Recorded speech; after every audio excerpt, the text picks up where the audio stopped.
ವಿಶೇಷ ಕಾರ್ಯಕ್ರಮಕ್ಕೆ ಸ್ವಾಗತ. ನಾನು ಸುಖೇಶ್. ರಾಜ್ಯ ಮತ್ತು ದೇಶಾದ್ಯಂತ ಕೂಡ ಲೋಕಸಭೆ ಚುನಾವಣೆಯ ಕಾವು ಹೆಚ್ಚಿದೆ.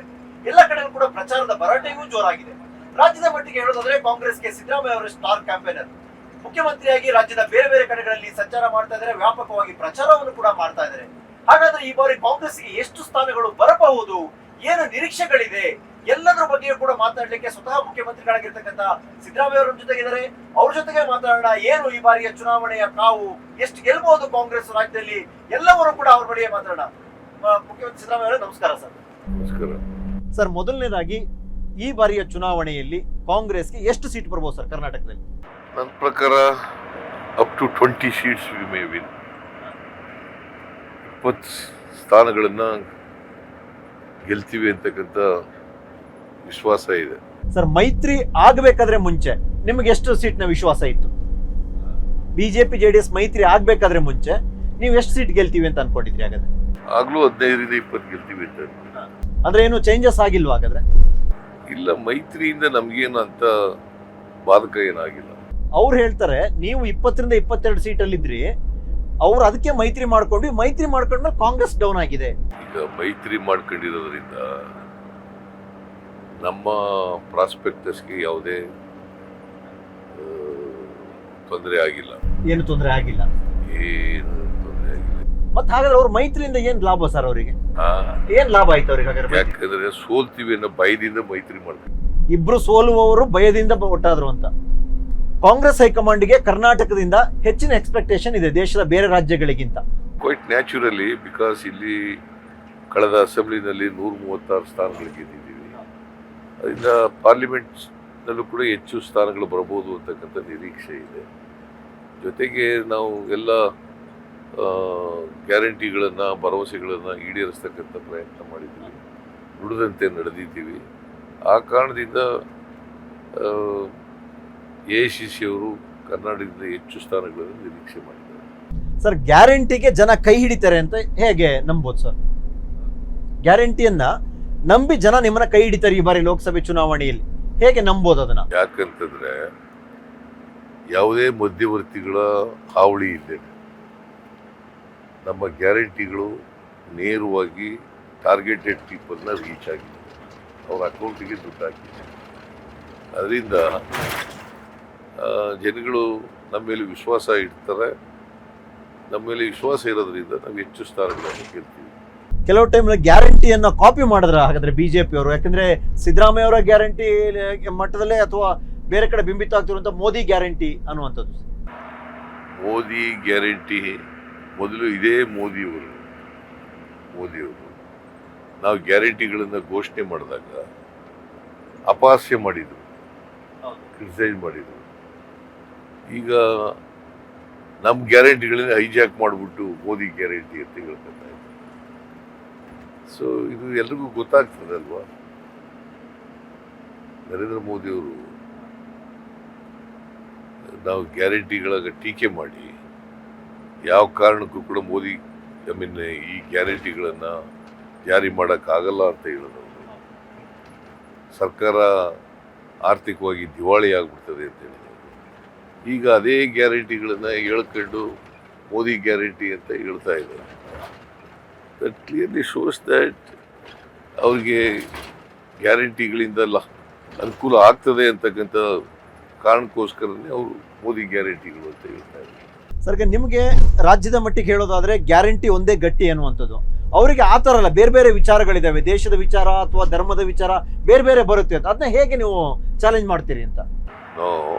ನಾವು ನೋಡಿ, ಈಗ ಕಳೆದ ಅಸೆಂಬ್ಲಿ ಚುನಾವಣೆಯಲ್ಲಿ ಏನು ನಾವು ಜನಗಳ ಮುಂದೆ ಪ್ರಸ್ತಾಪ ಮಾಡಿದ್ವಿ, ಅವನ್ನೆಲ್ಲ ಜಾರಿ ಮಾಡ್ತೀವಿ ಅಂತ ಪ್ರಯತ್ನ ಮಾಡ್ತಾ ಇದ್ದೀವಿ.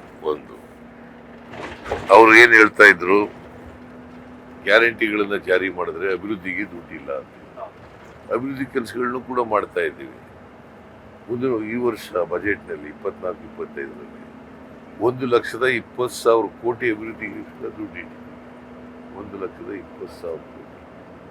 ಗ್ಯಾರಂಟಿಗಳಿಗೆ 52,000 ಕೋಟಿ, ಉಳಿದ ಅಭಿವೃದ್ಧಿ ಕೆಲಸಗಳಿಗೆ 68,000 ಕೋಟಿ. ಸೊ ನಾವೆಲ್ಲೂ ಕೂಡ ಗ್ಯಾರಂಟಿಗಳು ಜಾರಿ ಮಾಡೋದ್ರಿಂದ ಅಭಿವೃದ್ಧಿ ಕೆಲಸಗಳಿಗೆ ಕುಂಠಿತ ಆಗಿದೆ ಅಂತಕ್ಕಂಥದ್ದನ್ನು ಇಲ್ಲವೇ ಇಲ್ಲ. ಸೊ ಹಾಗಾಗಿ ಮತ್ತೆ ಕರ್ನಾಟಕ ಆರ್ಥಿಕವಾಗಿ ದಿವಾಳಿ ಆಗ್ಬಿಡ್ತದೆ ಜಾರಿ ಕೊಟ್ಟರೆ ಅಂತ ಇದ್ರಲ್ಲ, ಅದು ಸುಳ್ಳಾಗಿದೆ. ಸರ್, ಈ ಚುನಾವಣೆ ಮುಖ್ಯಮಂತ್ರಿಯಾಗಿ ನಿಮಗೆ ಒಂದು ಚಾಲೆಂಜಾ? ಎಲ್ಲ ಈಗ ಚುನಾವಣೆ ಅಂತಂದ್ರೆ ಚಾಲೆಂಜೇ. ಚುನಾವಣೆ ಅಂತಂದ್ರೆ ಯುದ್ಧ ಇದ್ದಾಗಿ, ಅದರಿಂದ ಇದು ಒಂದು ಧರ್ಮ ಯುದ್ಧ. ಸೊ ಇದರಲ್ಲಿ ನಾವು ಧರ್ಮದ ಹಾದಿನಲ್ಲಿ ಹೋಗ್ತಾ ಇದ್ದೀವಿ, ಮತ್ತೆ ಸತ್ಯವನ್ನು ಜನಗಳ ಮುಂದೆ ಇಡ್ತಾ ಇದ್ದೀವಿ. ಅದರಿಂದ ಜನ ನಮ್ಮ ಮೇಲೆ ವಿಶ್ವಾಸ ಇಡ್ತಾರೆ ಅಂತಕ್ಕಂಥ ನಂಬಿಕೆ ಇದೆ. ಯಾಕಂದ್ರೆ ನೀವು ಮುಂದುವರಿಲಿಕ್ಕೆ ಕೂಡ ಇದರಲ್ಲಿ ಒಂದಷ್ಟು ಅಡ್ಡಿ ಆತಂಕಗಳು ಎದುರಾಗ್ಬೋದು. ಯಾಕಂದ್ರೆ ತಾವು ಮೈಸೂರಲ್ಲಿ ಮಾತಾಡೋಕೆ ಹೇಳಿದ್ರಿ, ಈ ರೀತಿ ಒಂದನ್ನ ಕೈ ಹಿಡಿಬೇಕಪ್ಪ, ಇಲ್ಲದ್ರೆ ಕಷ್ಟ ಆಗುತ್ತೆ ಅಂತ. ಬೈರತಿ ಸುರೇಶ್ ಅವರು ಹೇಳಿದ್ರು, ಮುಖ್ಯಮಂತ್ರಿಯಾಗಿ ಮುಂದುವರಿಬೇಕಾದ್ರೆ ಹೆಚ್ಚು ಸ್ಥಾನ ಗೆಲ್ಲಬೇಕು ಅಂತ. ಇವೆಲ್ಲವೂ ಕೂಡ ಹೇಳಿದ್ದು ನಾನು. ಕಾಂಟೆಕ್ಸ್ಟ್ ನೀವು ಬಿಡ್ಬಿಡ್ತೀರಿ. ನಾನು ಏನು ಹೇಳಿದ್ದೆ ಅಂತಂದ್ರೆ, ವರ್ಣಾ ಕ್ಷೇತ್ರದ ಕಾರ್ಯಕರ್ತರ ಸಭೆ ಅದು. ಅಲ್ಲಿ ಏನು ಹೇಳಿದೆ ನನಗೆ ನೋಡಿ, ನನಗೆ ಕಳೆದ ವಿಧಾನಸಭಾ ಚುನಾವಣೆಯಲ್ಲಿ 48,000 ಲೀಡ್ ಕೊಟ್ಟಿದ್ರಿ. ಈ ಪಾರ್ಲಿಮೆಂಟ್ ಚುನಾವಣೆಯಲ್ಲಿ ನನಗೆ ಶಕ್ತಿ ಬರಬೇಕಾದ್ರೆ 60,000 ಲೀಡ್ ಕೊಡಬೇಕು ಅಂತ ಹೇಳಿದೆ. ಶಕ್ತಿ ಬರಬೇಕಾದ್ರೆ 60,000 ಲೀಡ್ ಕೊಡಬೇಕು, ನನ್ನನ್ನು ಕೈ ಹಿಡಿಬೇಕು ನೀವು ಅಂತ ಹೇಳಿದೆ. ಇಷ್ಟು ಹೇಳೋದಕ್ಕೆ ಬೇರೆ ಬೇರೆ ತರ ವ್ಯಾಖ್ಯಾನ ಮಾಡೋದು ಏನ್ ಮಾಡೋದು. ಯಾಕಂದ್ರೆ ಆಫ್ಟರ್ ಲೋಕಸಭಾ ಎಲೆಕ್ಷನ್ ಸಿಎಂ ಬದಲಾವಣೆ ಅಥವಾ ಹೆಚ್ಚುವರಿ DCM ವಿಚಾರ ಮೊದಲಿಂದನೂ ನಿಮ್ಮ ಪಾರ್ಟಿಯಲ್ಲಿ ಚರ್ಚೆ ನಡೀತಾ ಇತ್ತು ಸರ್. ಹಾಗಾಗಿ ಚರ್ಚೆಗಳೆಲ್ಲ ನಡೀತವೆ. ಯಾವಾಗ ಅಧಿಕಾರ ಎಲ್ರಿಗೂ ಬೇಕು ಅನ್ನೋದು ಇಂಥ ಚರ್ಚೆಗಳೆಲ್ಲ ನಡೀತವೆ. ಇದೆಲ್ಲ ಅಲ್ಟಿಮೇಟ್ಲಿ ಹೈಕಮಾಂಡ್, ನಮ್ಮದು ಹೈಕಮಾಂಡ್ ಇರೋದ್ರಿಂದ ಹೈಕಮಾಂಡ್ನವ್ರು ಏನು ತೀರ್ಮಾನ ಮಾಡ್ತಾರೆ ಅದರಂತೆ ಹೋಗ್ತೀವಿ. ಸರ್, ವಿಧಾನಸಭೆ ಚುನಾವಣೆಯಲ್ಲಿ ಒಂದು ಕಡೆ ಲಿಂಗಾಯತ ಸಮುದಾಯ, ಮತ್ತೊಂದು ಕಡೆ ಒಕ್ಕಲಿಗ ಸಮುದಾಯ, ಇಬ್ರು ಕೂಡ ಕಾಂಗ್ರೆಸ್ ಕಡೆಗೆ ಒಲವನ್ನ ತೋರಿಸಿದ್ರು ಅನ್ನುವಂಥದ್ದು. ಬಟ್ ಪರಿಸ್ಥಿತಿ ಈಗ ಆ ರೀತಿ ಇಲ್ಲ ಅನ್ನುವಂಥ ಚರ್ಚೆಗಳು ನಡೀತದೆ. ತಮ್ಗೆ ಏನನ್ಸುತ್ತೆ? ಕಾಂಗ್ರೆಸ್ ಪಾರ್ಟಿ ಯಾವುದೋ ಒಂದು ಜಾತಿಗೆ ಸೀಮಿತವಾದಂಥ ಪಾರ್ಟಿ ಅಲ್ಲ. ಎಲ್ಲ ಜಾತಿಗಳ ಜನರು ಕೂಡ ಕಾಂಗ್ರೆಸ್ ಪಾರ್ಟಿನ ಬೆಂಬಲಿಸ್ತಾರೆ. ದಟ್ ಇಸ್ ವೈ ನಾವು ಇನ್ಕ್ಲೂಸಿವ್ ಅನ್ನೋ ಪದದಲ್ಲಿ ಇದೆಯಲ್ಲ, ಎಲ್ಲರೂ ಒಟ್ಟಿಗೆ ತಗೊಂಡು ಹೋಗ್ಬೇಕಂತ ಪ್ರಯತ್ನ ನಾವು ಮಾಡ್ತೀವಿ. ನಮಗೆ ಒಕ್ಕಲಿಗರು ಓಟ್ ಹಾಕ್ತಾರೆ, ಲಿಂಗಾಯತರು ಓಟ್ ಹಾಕ್ತಾರೆ, ಬ್ರಾಹ್ಮಣರು ಸ್ವಲ್ಪ ಪರ್ಸೆಂಟೇಜ್ ಹೆಚ್ಚು ಕಡಿಮೆ ಇರ್ಬೋದು.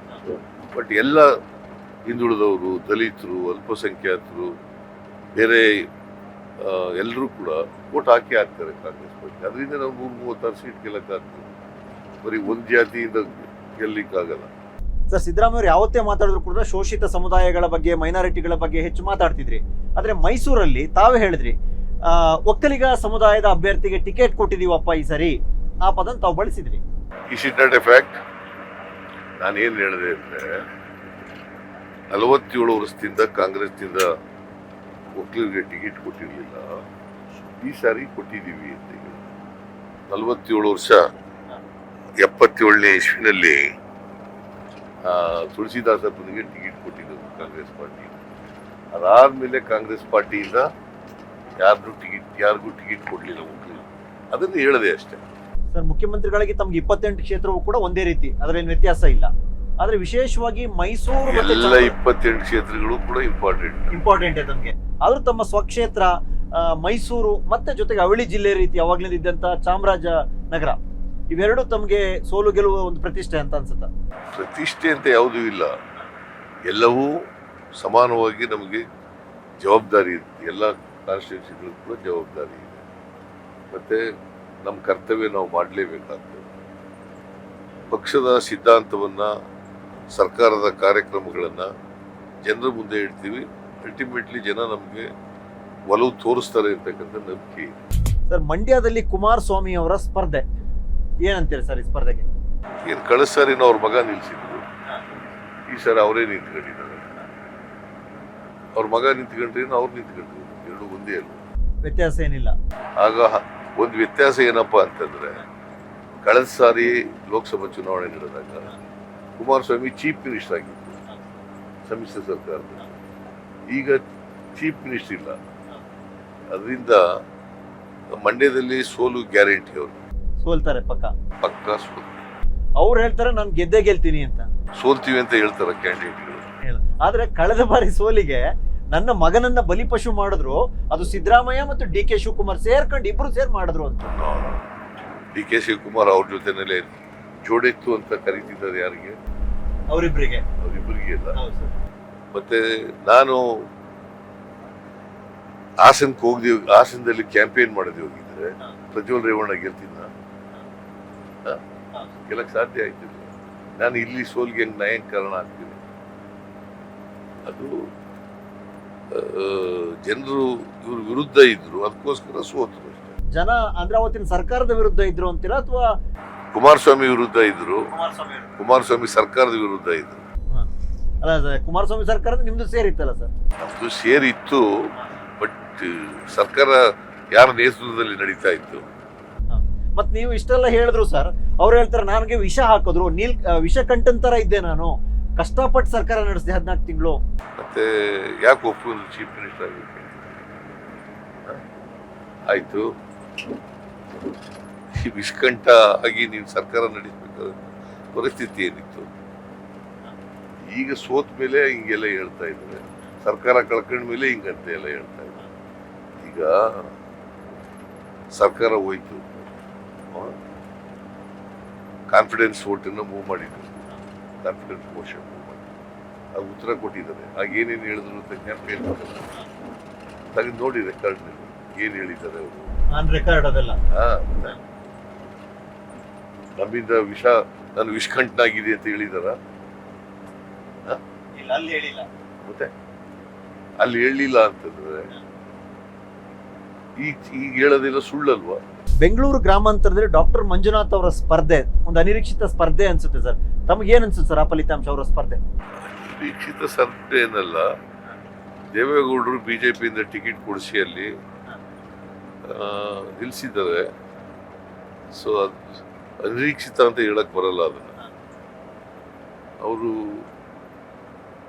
ಬಿಜೆಪಿಯಿಂದ ಟಿಕೆಟ್ ಕೊಡಿಸಿದ್ದಾರೆ, ಅಲ್ಲಿ ಬಿಜೆಪಿ ಸಿಂಬಲ್ ಮೇಲೆ ನಿಂತ್ಕೊಳ್ಳಿ ಅಂತ ಹೇಳಿದ್ದಾರೆ. ಅಲಯನ್ಸ್ ಇರೋದ್ರಿಂದ ಅಲ್ಲಿ ನಿಲ್ಸಿದ್ದಾರೆ ಅಷ್ಟೇ. ಅದು ಎಕ್ಸ್ಪೆಕ್ಟೆಡ್, ಅದು ಇಟ್ಸ್ ನಾಟ್ ಅನ್ಎಕ್ಸ್ಪೆಕ್ಟೆಡ್ ಕಂಟೆಸ್ಟ್.